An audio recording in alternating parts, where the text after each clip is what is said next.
وأحسن منك لم تر قط عيني وأجمل منك لم تلد النساء خلقت مبرأ من كل عيب خلقت مبرأ من كل عيب كأنك قد خلقت كما تشاء. كتاب أنزلناه إليك مبارك ليدبروا آياته وليتذكر أولو الألباب. یہ کتاب برکت والی ہے جسے ہم نے آپ کی طرف نازل فرمایا ہے تاکہ دانش مند لوگ اس کی آیتوں میں غور و فکر کریں اور نصیحت حاصل کریں. اللہم صل علی سیدنا محمد وعلی آل سیدنا محمد بعدد کل ذرۃ مئۃ الف الف مرۃ. سامعین و ناظرین کرام، السلام علیکم ورحمۃ اللہ وبرکاتہ. سامعین کرام، سورہ مومنون آیت نمبر 1 سے 4، درس نمبر 1535، حصہ اول. آج کا موضوع: کیا ہم دین اسلام کی حقیقت کو بالکل نہیں جانتے؟ اس کے ساتھ آج کے سبق کا آغاز کرتے ہیں. سب سے پہلے گزشتہ سبق کا اعادہ ہوگا. اعوذ باللہ من الشیطان الرجیم. پناہ مانگتا ہوں میں اللہ کی شیطان مردود سے. بسم اللہ الرحمن الرحیم. شروع اللہ کے نام سے جو بڑا مہربان نہایت رحم والا ہے. وجاہدوا فی اللہ حق جہادہ هو اجتباکم وما جعل علیکم فی الدین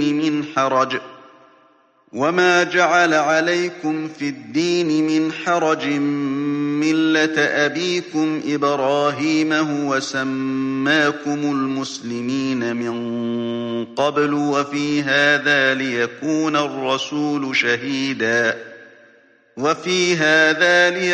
الرسول شهيدا عليكم وتكونوا شهداء على الناس فأقيموا الصلاة وآتوا الزكاة واعتصموا بالله هو مولاكم فنعم المولى ونعم النصير. اور خدا کی راہ میں جہاد کرو جیسا جہاد کرنے کا حق ہے. اس نے تم کو برگزیدہ کیا ہے اور تم پر دین کی کسی بات میں تنگی نہیں کی، اور تمہارے لیے تمہارے باپ ابراہیم کا دین پسند کیا. اسی نے یعنی پہلی کتابوں میں تمہارا نام مسلمان رکھا تھا، اور اس کتاب میں بھی وہی نام رکھا ہے. تو جہاد کرو تاکہ پیغمبر تمہارے بارے میں شاہد ہوں اور تم لوگوں کے مقابلے میں شاہد ہو. اور نماز پڑھو اور زکوٰۃ دو اور خدا کے دین کی رسی کو پکڑے رہو. وہی تمہارا دوست ہے اور خوب دوست اور خوب مددگار ہے. صدق اللہ العظیم. سامعین کرام، سورہ مومنون آیت نمبر 1. قد افلح المؤمنون الذین هم فی صلاتهم خاشعون. بے شک ایمان والے کامیاب ہو گئے جو اپنی نماز میں عاجزی کرنے والے ہیں. والذین هم عن اللغو معرضون. اور جو بیہودہ باتوں سے منہ موڑنے والے ہیں. والذین هم للزکاۃ فاعلون. اور جو زکوٰۃ کا فعل کرنے والے ہیں. والذین هم لفروجهم حافظون. اور جو اپنی شرمگاہوں کی حفاظت کرنے والے ہیں. الا علی ازواجہم. مگر اپنی بیویوں. او ما ملکت ایمانہم. یا لونڈیوں پر. فإنہم غیر ملومین. اس لیے کہ ان میں کوئی الزام نہیں ہے. فمن ابتغى وراء ذلك فأولئک هم العادون.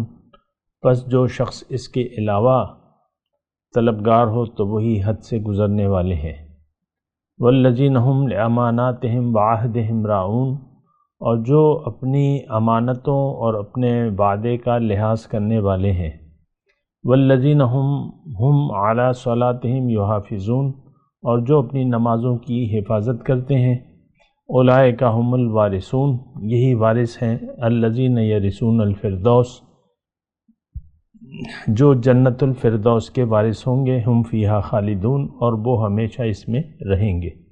اللہ تعالیٰ کی توفیق سے ہم نے مطالعہ کیا سورہ حج کا، اور اسی کی توفیق سے ہم آغاز کر رہے ہیں سورہ مومنون کا۔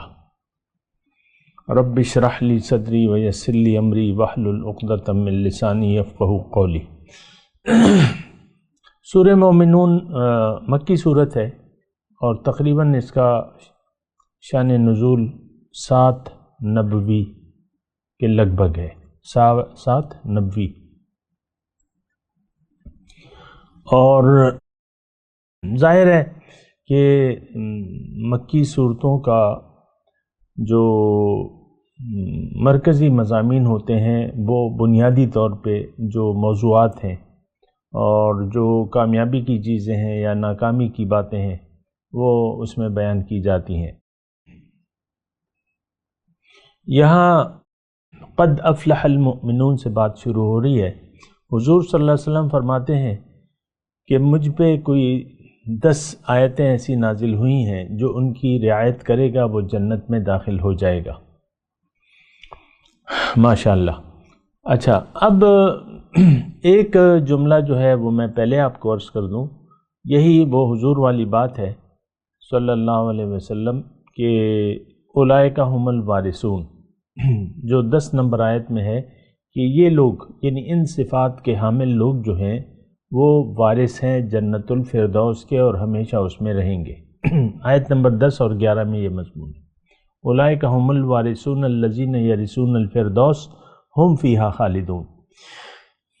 اب اگر دیکھا جائے، اب یہ جنت الفردوس جو ہے یہ جنت میں اعلیٰ ترین جنت ہے، یعنی بہت اونچے مقام ہے۔ ظاہر ہے کہ جنت میں مدارج ہیں، مختلف درجے ہیں، لیکن یہ جنت الفردوس کے بارے میں حضور صلی اللہ علیہ وسلم نے فرمایا ہے کہ تم جب بھی اللہ سے جنت کا سوال کرو تو جنت الفردوس مانگا کرو، یعنی بہت ہی اعلیٰ مقام ہے رہنے کے لیے، حسنت مستقرم و مقامہ۔ اب آج کے معاشرے کی میں بات کر رہا ہوں کہ ہم تو نہ طالب جنت ہیں نہ دوزخ کا کوئی خوف ہے، ہمیں جنت جانے کی کوئی لالچ نہیں ہے۔ اب جنت الفردوس کا میں نے آپ کو تذکرہ تو کیا ہے، لیکن چونکہ میں عوام سے مخاطب ہوں، عام لوگوں سے مخاطب ہوں، تو مجھے پتہ ہے کہ ان کی منہ میں جو ہے پانی نہیں آئے گا۔ جیسے کہ اچھے کھانے کو اچھا ہم لالچ آ جاتی ہے نا کہ یار اتنی دولت، اتنا اچھا کھانا، اتنا اچھے کپڑے، یہ وہ، تو یہ جنت الفردوس کا تو تذکرہ ہے، لیکن مجھے پورا یقین ہے کہ آج کے مسلمان کا نہ جنت پر یقین ہے، نہ جنت کی لالچ ہے، نہ دوزخ کا ڈر ہے، کیونکہ یہ آخرت کے دن پر ایمان نہیں رکھتے۔ یہ بات بھی آپ غور طلب ہے، آپ اس پر غور کریں کہ کیا میری بات سچ ہے کہ نہیں ہے۔ بہرحال جنت الفردوس، یعنی ان تمام کام جو اللہ تعالیٰ نے تذکرہ کیے ہیں تو اس کے بدلے میں جنت الفردوس ہے، اور اس میں کوئی ایسی بات نہیں ہے اگر آپ غور کریں کہ وہ مشکل ہو۔ نماز میں خشوع، مثال کے طور پہ نماز میں خشوع بیہودہ کاموں سے، بیکار یعنی فضول کاموں سے اعراض اور تزکیہ نفس اور شرمگاہ کی حفاظت اور امانت اور وعدے کا پاس اور نماز کی حفاظت، تو اس میں کون سی مشکل بات ہے؟ مجھے آپ بتائیں۔ مشکل کوئی بات نہیں ہے، اصل میں دین ہمارا جو ہے وہ دین فطرت ہے۔ ایک بات نوٹ کر لیں، یعنی دیکھیں آپ مثال کے طور پہ میں عرض کر رہا ہوں کہ ایک گٹھلی ہے، کوئی بیج ہے، اس کو آپ زمین میں دبا دیں تو بیج میں تمام خاصیات موجود ہوتی ہیں یعنی اللہ تعالیٰ نے ڈال دیے. کوئی بھی بیج ہے، آم کی گٹھلی ہے اس میں پورا آم کا درخت چھپا ہوا ہے، جامن کی گٹھلی ہے اس میں جامن کا درخت، کھجور کی گٹھلی ہے تو کھجور کا درخت آٹومیٹکلی اگے گا. یہ نہیں ہو سکتا کہ آپ کھجور کی گٹھلی اگائیں اور اس سے کوئی اور پھل نکل آئے، ایسا نہیں ہو سکتا.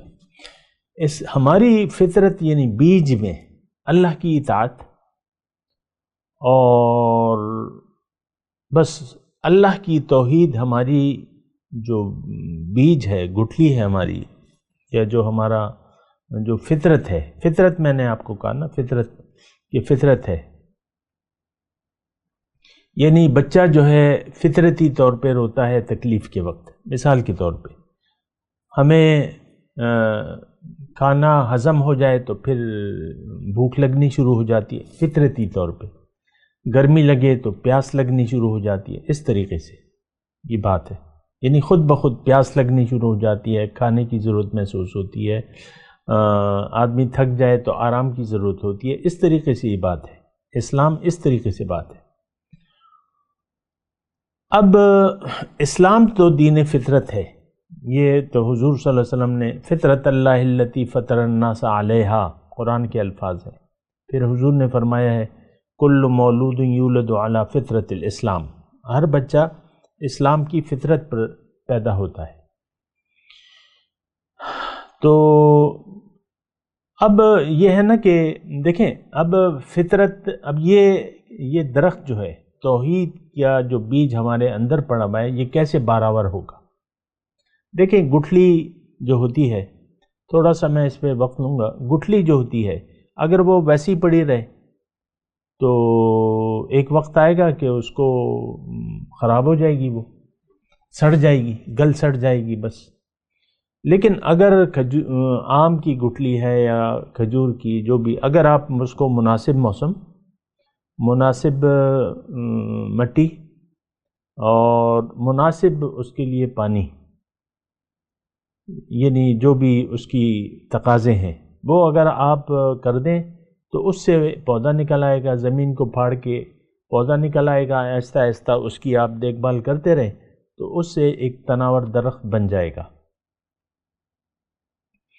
اور اگر آپ اس کو کوڑے میں پھینک دیں، کھجور کی گٹھلی کو کوڑے میں پھینک دیں، پھینکتے ہیں ہم، مطلب اتنے تو درخت نہیں ہوتے نا، اتنے درخت نہیں لگتے جتنی گٹھلیاں ہوتی ہیں، تو ظاہر ہے کہ پھر وہ کوڑے میں بیچ کے، یعنی اگر آپ کوڑے میں پھینک دیں یا ویسی پھینک دیں کہیں تو، یا ویسی زمین میں ڈال دیں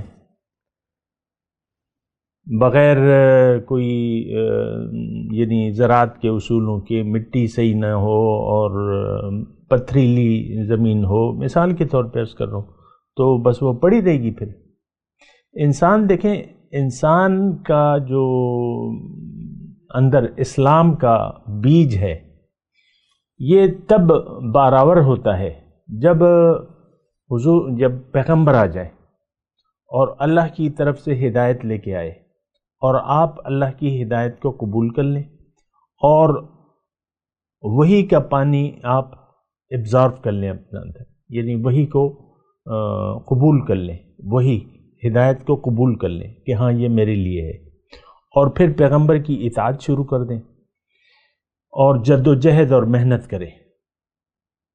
تو اب یہ پودا جو ہے، اس سے پودا نکلنا شروع ہو جائے گا، وہ ایک درخت بن جائے گا جس کی اللہ تعالیٰ نے مثال دی ہے پاک درخت کی، پاک درخت کی. الم ترى کیف ضرب اللہ مثلا کلمۃ کشجرۃ طیبۃ اصلها ثابت وفرعها في السماء تؤتي أكلها كل حين بإذن ربها ويضرب الله الأمثال للناس لعلهم يتفكرون. ومثل كلمة خبيثة كشجرة خبيثة اجتثت من فوق الأرض ما لها من قرار. يثبت الله الذين آمنوا بالقول الثابت في الحياة الدنيا وفي الآخرة وَيُضِلُّ اللَّهُ الظَّالِمِينَ وَيَفْعَلُ اللَّهُ مَا يَشَاءُ، اور کما قال یہ آیت ہے. اس میں اللہ تعالیٰ نے فرمایا کہ دیکھو کلمہ طیبہ کا مثال ایک پاک درخت کی سی ہے. کلمہ طیبہ کیا؟ لا الہ الا اللہ، وہی توحید کی بات ہے۔ پاک درخت ہے جو جس کی جڑیں جو ہیں وہ زمین میں گہری ہیں، جس کی شاخیں جو ہیں آسمان تک پھیلی ہوئی ہیں، اور وہ ایسا پھل دیتا ہے کہ وہ پھل پھر کبھی ختم ہونے کا نام نہیں لیتا۔ تؤتی اکلھا کل حین باذن ربھا۔ تو یہ مثال اللہ تعالیٰ نے بیان کی ہے۔ میں آپ کو یہ بات کہہ رہا ہوں کہ دیکھیں ہمارے اندر، ہمارے یعنی ضمیر کے اندر یا فطرت یا جو بھی آپ کہہ لیں، اس کے اندر اللہ ہے۔ وَنَفَخْتُ فِيهِ مِن رُوحِي، اس میں اپنی روح پھونک دوں۔ ہمارے اندر اللہ کی پھونکی ہوئی ایک روح ہے۔ اب وہ روح آئی ہے یہاں ترقی کے لیے، اور حضور صلی اللہ علیہ وسلم فرمایا کہ الدنیا مزرعۃ الآخرہ، دنیا آخرت کی کھیتی ہے۔ یہاں پہ آپ یہ بیج لگائیں گے، میں نے آپ کو کہا وہی کا پانی آپ قبول کر لیں اور پیغمبر کی اطاعت کریں، تو اب جب اللہ کے راستے پر اللہ کو منزل بنا کے آپ چلنے لگیں گے تو اس سے پھر یعنی باغ و بہار ہو جائے گی، اور وہ درخت جو ہے تناور ہو جائے گا، وہ بیج جو ہے وہ کھل اٹھے گا۔ سبحان اللہ، بیج توحید کا جو ہے وہ کھل اٹھے گا، جڑیں اس کی زمین میں ہوگی، شاخیں آسمان پہ ہوں گی، پھل لگ جائے گا، تو وہ پھر پھل دیتا رہے گا دنیا میں بھی اور آخرت میں بھی۔ تو میں آپ کو یہ کہہ رہا تھا کہ جو یہ صورت ہے، میں صرف آپ کو یہ کہہ رہا تھا کہ یہ جو باتیں ہیں اگر آپ نہیں چاہتے تو پھر یہ کام کرنے آپ کے لیے بڑے مشکل ہیں۔ اس میں اگر آپ ایک نظریے سے دیکھیں تو جنت کی قیمت اللہ تعالیٰ نے بتائی ہے۔ اولئک ھم الوارثون الذین یرثون الفردوس ھم فیہا خالدون۔ جنت کی قیمت یہ اعمال ہیں۔ اگر آپ دیکھیں تو پہلا جملہ جو ہے قد افلح، کامیاب ہو گئے، مومن یقین کرنے والے لوگ کامیاب ہو گئے، اور ان کی صفات پھر اللہ تعالیٰ بیان فرما رہے ہیں۔ تو بات یہ ہے، یہ کام ہمیں مشکل لگتے ہیں۔ ہماری نمازوں میں دیکھیں، میں ون بائی ون کر کے آپ کو بتاتا ہوں، ہماری نمازوں میں خشوع نہیں ہے، اس کی میں ابھی اللہ تعالیٰ کی توفیق سے تفصیل کروں گا، اور ہم فضول زندگی فضول گزار رہے ہیں۔ والذین ھم عن اللغو، ہماری زندگی کا کوئی مقصد نہیں ہے، یعنی حقیقی مقصد نہیں ہے، باطل مقاصد تو ہیں، بغیر مقصد کے تو انسان جی نہیں سکتا، مقاصد ہیں لیکن باطل ہیں۔ ہماری تمام زندگی فضول گزر رہی ہے۔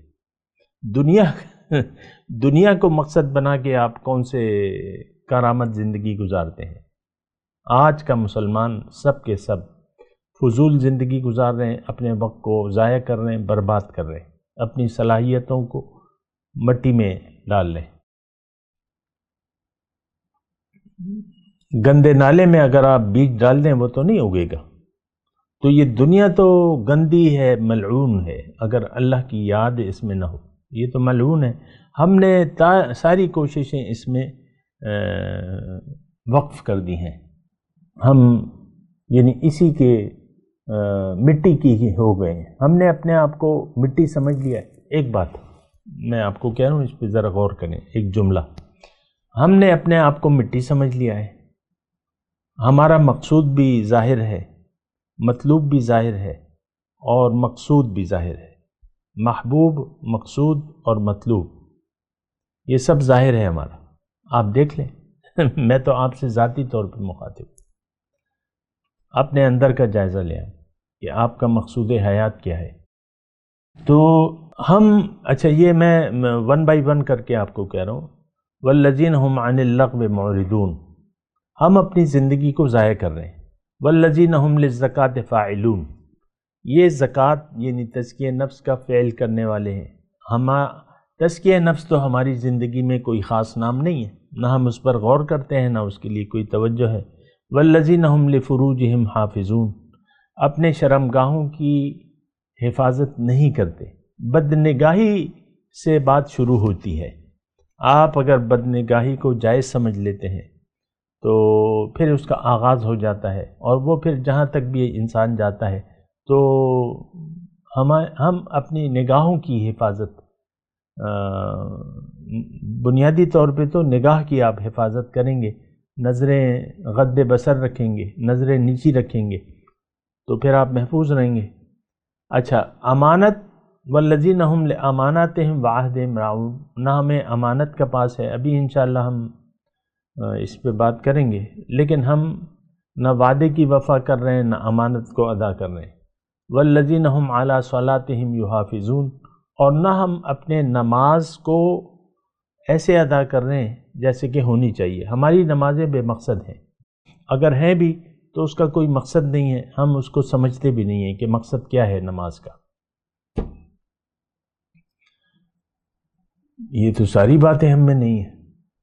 اگر آپ دیکھیں قرآن آپ اگر اپنے لیے نہیں سمجھتے تو پھر تو آپ اس کے شان نزول پہ، اگر آپ، بعض لوگ مجھے کہتے ہیں تم وہ تاریخ پہ زیادہ بات کیا کرو، شان نزول پہ زیادہ بات کیا کرو، وہ ٹھیک ہے، شان نزول تو اپنی جگہ اس کی ایک اہمیت ہے کہ کن حالات تھے، وہ میں نے آپ کو بتا دیا، مکے حالات تھے، مکے میں دور جاہلیت تھا، آج بھی دور جاہلیت ہے، لہٰذا یہ آیت جو ہے یہ آج کے لیے فلاح،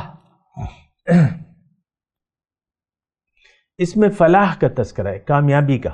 آپ کو پتہ ہے کہ ہماری نظر میں کامیابی اصل جو ہے وہ تو دنیا کی کامیابی ہے، دنیا کے لیے جد و جہد اور محنت اور کوشش، اس کو تو ہم جانتے ہیں۔ آخرت کے لیے محنت اور کوشش اور جد و جہد یہ ہماری کتاب میں نہیں ہے، زندگی کی کتاب میں آخرت کے لیے کوئی کوشش شامل نہیں ہے، کیوں کہ اس پر ہمارا یقین نہیں ہے۔ یقین جو کچھ نظر آ رہا ہے اس پر ہمیں یقین ہے۔ آپ دیکھ لیں، مطلب انیشلی ابتدائی طور پہ اگر آپ والدین ہیں تو آپ خود دیکھیں کہ آپ کا رخ کس طرف ہے، آپ اپنے بچوں کو کس طرف متوجہ کرنے کی، یعنی جو بیسک ہے کہ آپ بیسک سے غافل رکھ کر اس کی تربیت کر رہے ہیں کہ نہیں کوئی حقیقت ہے۔ تو بات یہ ہے کہ آج کے والدین جو ہیں وہ خود بھی حقیقت سے غافل ہیں کہ حقیقت کیا ہے۔ ہم نے دنیا کو ایک مقصود بنا لیا ہے، دنیا کی طرف رخ کر لیا ہے، تو لہٰذا یہ تمام جو صفات بیان ہو رہی ہیں ہمارے لیے قرآن پہ، تو یہ آیت کیا ٹوٹلی قرآن سے ہم نے توجہ ہٹا لی ہے۔ قرآن تو جناب ایک بہت عظیم مقصد کے لیے ہے۔ قرآن تو آپ کو اللہ کا راستہ بتاتی ہے۔ اللہ چونکہ ہماری منزل نہیں ہے اس لیے قرآن ہماری زندگی میں نہیں ہے۔ اللہ چونکہ ہمارا مقصود نہیں ہے اس لیے ہماری زندگی میں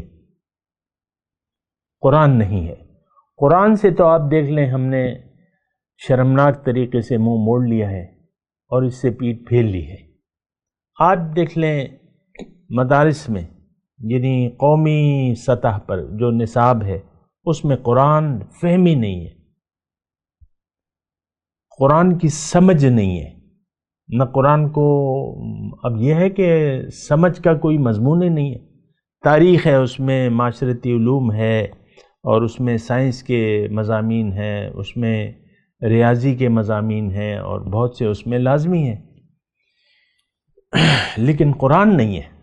ہمارے درسی نصاب میں قرآن نہیں ہے، یہ بھی آپ غور و فکر کریں۔ یعنی قومی سطح پر ہماری ذہنیت مسخ ہو چکی ہے۔ تو بہرحال قد افلح المؤمنون الذین هم فی صلاتہم خاشعون، یقیناً فلاح پا گئے۔ میں فلاح کی بات کر رہا ہوں۔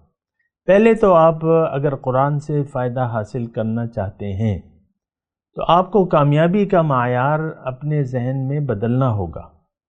اصل کامیابی جو ہے وہ آخرت کی ہے۔ اللہ تعالیٰ نے قرآن مجید میں ارشاد فرمایا ہے فَمَن زُحْزِحَ عَنِ النَّارِ وَأُدْخِلَ الْجَنَّةَ فَقَدْ فَازَ۔ روز قیامت اللہ تعالیٰ فرما رہا ہے جو جنت میں داخل ہو گیا، جو جنت میں داخل کر دیا گیا اور دوزخ سے بچا لیا گیا، یہ لوگ کامیاب ہیں۔ فمن زحزح عن النار وادخل الجنۃ فقد فاز وما الحیاۃ الدنیا الا متاع الغرور۔ دنیا کی زندگی تو ایک دھوکے کا سامان ہے۔ میں فلاح کی بات کر رہا ہوں، جب تک ہماری یعنی ہم آخرت کو کامیابی کا پیمانہ نہیں قرار دیتے، اس وقت تک ہمیں قرآن کی کوئی ضرورت نہیں محسوس ہوگی۔ یہ ایک جملہ ہے، اگر آپ نوٹ کر لیں۔ دوبارہ میں کہہ رہا ہوں، جب تک ہماری کامیابی کا معیار یعنی جو نظریہ ہے کامیابی کا، وہ جب تک نہیں بدلتا، ہمیں قرآن کی کوئی ضرورت محسوس نہیں ہوگی۔ آپ دیکھ لیں، تو پہلی تو یہ بات ہے، اللہ تعالیٰ تو یہاں زور دے کے کہہ رہے ہیں، قد، بے شک، یقیناً فلاح پا گئے، کامیاب ہو گئے مومن۔ پھر ان کی صفات ہیں، تو پہلے تو اس آیت پر غور کریں۔ دیکھیں، میں آپ سے کہا بھی ہے، ابھی دوبارہ بھی کہہ رہا ہوں کہ قرآن کو جب آپ پڑھیں تو آپ اس کو اپنے اوپر فٹ کریں کہ اس کے مضامین یہ میرے لیے یعنی میں اس کے مطابق ہوں کہ نہیں ہوں۔ اما لک و اما علیک، حضور نے فرمایا یا تو یہ تمہارے حق میں دلیل ہوگی یا تمہارے خلاف دلیل ہوگی۔ آج کا جو مسلمان ہے، یہ قرآن، اس کی زندگی قرآن کے خلاف گزر رہی ہے۔ دیکھیں، ہم کسی چیز سے واقف نہیں ہیں۔ ایک بات نوٹ کر لیں، اللہ کی توحید کی حقیقت کو ہم نہیں جانتے آج کا مسلمان، نہ رسالت کس لیے ہے، کیوں ہے، یہ ہم نہیں جانتے۔ آخرت کا مطلب کیا ہے، وہ کیوں ہوگی، اور اس میں کیا ہے، اس کو نہ ہم جانتے ہیں نہ جاننا چاہتے ہیں۔ آخرت پہ تو یہ تینوں چیزیں دیکھیں ہمارے حقیقت سے تعلق رکھتی ہیں۔ توحید، رسالت اور آخرت ہماری روح سے تعلق رکھتی ہے۔ ہم نے توجہ کر لی ہے ظاہر کی طرف، دنیا کو اپنا مدعا بنا لیا ہے زندگی کا۔ اب ہمیں نہ توحید کی ضرورت ہے، نہ رسالت کی، اور نہ آخرت کی طرف توجہ کرنے کی۔ عام طور پہ دیکھ لیں، دیکھیں میں آپ سے بڑے آہستگی سے ہم کلام ہوں، بڑی آہستگی سے کوشش کر رہا ہوں کہ آپ جو یہ بات کو ذرا سمجھیں کہ ہمارا رخ کس طرف ہے، ہمارا مدعا کیا ہے، قرآن کی آیات میں ہمارے لیے کیوں ہمیں کچھ خاص نہیں محسوس ہوتا۔ روایت رہ گئی ہے، قرآن کی ایک روایت ہے، بس اس کا رسم الخط ہے، اس کو ہم پڑھتے ہیں، کوئی یاد کر لیتا ہے، کوئی پڑھتا ہے، اور رسمی طور پر وہ ایک حدیث میں آپ کو سناتا ہوں نا، کہ لوگوں پر ایک زمانہ ایسا آئے گا کہ اسلام کا صرف نام رہ جائے گا، قرآن کا صرف رسم الخط رہ جائے گا، مساجد آباد ہوں گی لیکن ہدایت سے خالی ہوں گی، آسمان کی چھت کے نیچے شریر ترین مخلوق اس دور کے علماء ہوں گے، فتنہ ان میں سے اٹھے گا اور ان میں واپس لوٹے گا۔ حضور صلی اللہ علیہ وسلم کا قول ہے۔ تو اب دیکھ لیں، ان تمام باتوں کو دیکھ لیں، قرآن اسلام کا صرف نام ہے، آج نام ہے، اسلام کی حقیقت کو آج کوئی بھی نہیں جانتا۔ کتابوں میں پڑھی پڑھائی باتیں ہیں، اور اس کی بھی حقیقت ہم نہیں جانتے۔ مثال کے طور پہ عبادت ہے، تو اس کا حقیقی معنی تو ہم نہیں جانتے، اور اسی کو ہم نے یعنی اہمیت دے دی ہے۔ عبادت کے مفہوم سے بھی ہم واقف نہیں ہیں، پھر اس کے مقصد ہونے میں بھی یعنی آپ کو سمجھنا ہے کہ یہ ضرورت ہے کہ مقصد ہے۔ بہرحال تو میں تلاوت کرتا ہوں، میرے ساتھ دہرائیے۔ اعوذ باللہ من الشیطان الرجیم، بسم اللہ الرحمن الرحیم۔ قد افلح المؤمنون الذین هم فی صلاتهم خاشعون والذین هم عن اللغو معرضون والذین هم للزکاة فاعلون۔ اب ان آیت کی تلاوت و ترجمہ۔ اعوذ باللہ من الشیطان الرجیم۔ پناہ مانگتا ہوں میں اللہ کی شیطان مردود سے۔ بسم اللہ الرحمن الرحیم۔ شروع اللہ کے نام سے جو بڑا مہربان نہایت رحم والا ہے۔ قد افلح المؤمنون۔ بے شک ایمان والے رستگار ہو گئے۔ الذین هم فی صلاتهم خاشعون۔ جو نماز میں عجز و نیاز کرتے ہیں۔ والذین هم عن اللغو معرضون۔ اور جو بیہودہ باتوں سے منہ موڑے رہتے ہیں۔ والذین هم للزکاة فاعلون۔ اور جو زکوٰۃ ادا کرتے ہیں۔ اس کے ساتھ ہی آج کے درس کا وقت اختتام کو پہنچا۔ اگلے درس میں انشاءاللہ ملاقات ہوگی۔ وآخر دعوانا ان الحمد للہ رب العالمین۔ مولاي صل وسلم دائما ابدا على حبيبك خير الخلق كلهم